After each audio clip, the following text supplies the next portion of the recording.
বৈভব Suryavanshi England under-19 বিপক্ষে দলের বিপক্ষে 52 বলে সেঞ্চুরি করেছে এবং 78 বলে 143 করে আউট হয়েছে। তো সে যেটা এখন করে যাচ্ছে এটা একেবারেই অবাক করা, বিস্ময়কর একটা ব্যাপার। তো আমরা যারা ক্রিকেট পছন্দ করি তারা অবশ্যই জানবো সে আইপিএলে কী প্রদর্শন করেছে, সেটাও অনেক বেশি বিস্ময়কর ছিল। এবং যত দিন যাচ্ছে সে তত তার যে ট্যালেন্ট তার প্রদর্শন করছে। ট্যালেন্ট প্লাস হার্ডওয়ার্ক অবশ্যই আছে। আমরা শুধু ট্যালেন্ট বলেই চালিয়ে দিতে পারি না, অবশ্যই এর পেছনে তার হার্ডওয়ার্ক কাজ করছে।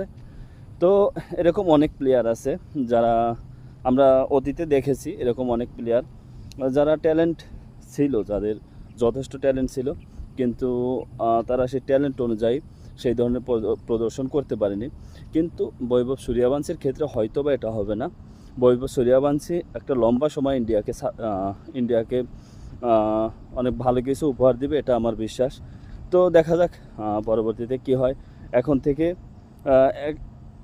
যেটা মনে হচ্ছে, এখনও পর্যন্ত যেটা মনে হচ্ছে, বৈভব সূর্যবংশীর যে ক্যাপাবিলিটি সেটা অনেক বেশি এবং সে অবশ্যই ইন্ডিয়াকে ভালো কিছু দিবে।